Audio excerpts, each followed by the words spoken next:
राम गुरुजी Sitaram. 2 number pandal में एक पीली साड़ी पहने रेलिंग से टिकी हुई महिला बैठी है। 2 नंबर पंडाल में एक तो रेलिंग के पास में जहाँ बांस पर की रेलिंग है। बांस की रेलिंग लगी, वहाँ पीली साड़ी पहने जो टिकी हुई बहन जी बैठी है। ये एक ब्लूटूथ ईयरपीस है जो कि साइज में राजमा से भी छोटा होता है। ये डिवाइस एग्जाम्स में चीटिंग के लिए बनाया गया था और ये मार्केट में इजीली अवेलेबल है।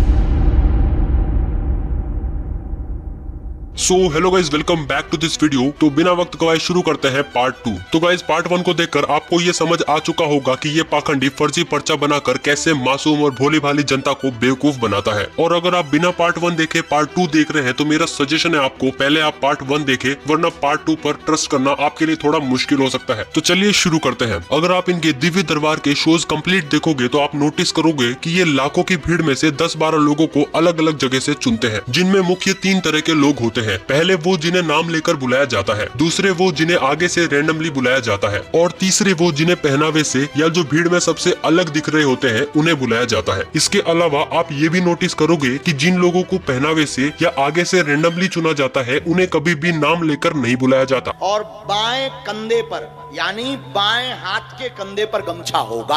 और बुलाएंगे भी कैसे जब तक नाम पता ना हो। ये सब मैंने आपको क्यों बताया, ये बात आपको आगे समझ आ जाएगी। तो बैक टू द पॉइंट, अगर आप धाम पर जा चुके हो तो आपको पता होगा कि वहाँ पर सिक्योरिटी के लिए PTZ 360 डिग्री CCTV कैमराज का यूज किया जाता है। जिन्हें नहीं पता उन्हें बता दूं, PTZ यानी कि pan tilt and zoom high quality CCTV camera है जो कि 360 डिग्री कहीं भी घूम सकता है और 10x से लेकर 100x तक हाई क्वालिटी में जूम कर सकता है, यानी कि 10 मीटर से लेकर 1 किलोमीटर से ज्यादा दूर तक देख सकता है। और इसका कंट्रोल पैनल धाम में मौजूद कंट्रोल रूम में होता है। कंट्रोल रूम में बैठी उनकी टीम ऐसे लोगों को चुनती है जो भीड़ में से अलग दिख रहे होते हैं। हाँ, सिर पर सफेद तौलिया, काला बैग लिए हुए दाढ़ी वाले।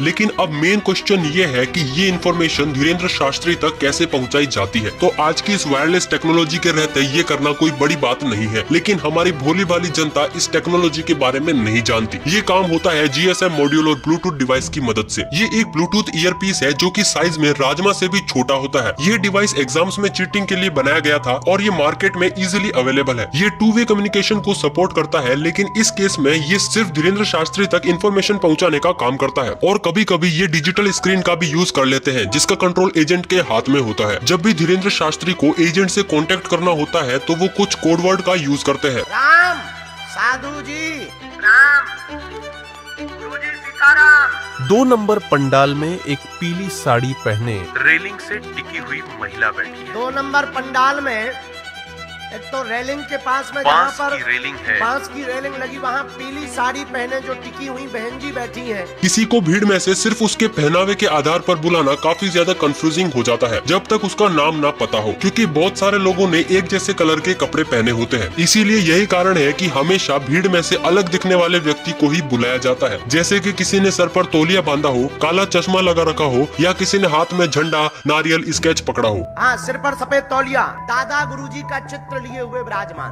गुलाबी रंग की शर्ट और सिर पर रूमाल बांधे। और जब तक एजेंट को कोई अलग इंसान नहीं मिलता तो ये आगे बैठे लोगों में से रैंडमली किसी को भी बुला लेते हैं।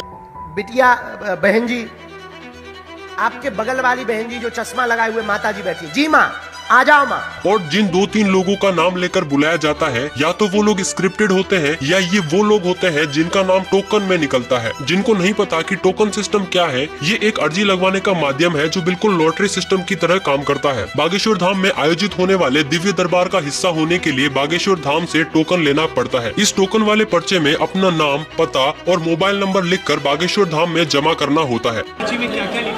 इसमें केवल नाम, नंबर और पता होता है। फिर सभी लोगों के पर्चों को एक जगह इकट्ठा कर कन्याओं के हाथों से पर्चों को चुना जाता है और दिव्य दरबार से पहले एक लिस्ट जारी होती है और ऐसे लोगों को एक दिन पहले फोन करके सूचित किया जाता है। इसके बाद इन पर्चियों के नाम से हर व्यक्ति को फोन पहुंचेगा कार्यालय द्वारा और जो तारीख उन्हें दी जाएगी उस तारीख पे उनका पर्चा बनाया जाएगा। अब बचा प्रेत दरबार का राज। तो मुझे नहीं लगता कि इसको राज कहेंगे। इस पर एक्सप्लेनेशन देकर मैं आपका और मेरा कीमती समय बर्बाद नहीं करना चाहूंगा, क्योंकि इस पर ऑलरेडी काफी वीडियोस YouTube पर मौजूद है जो प्रूफ के साथ ये बताते हैं कि ये सब स्क्रिप्टेड है। लेकिन फिर भी आपकी तसल्ली के लिए एक क्लिप मैं भी दिखा देता हूँ।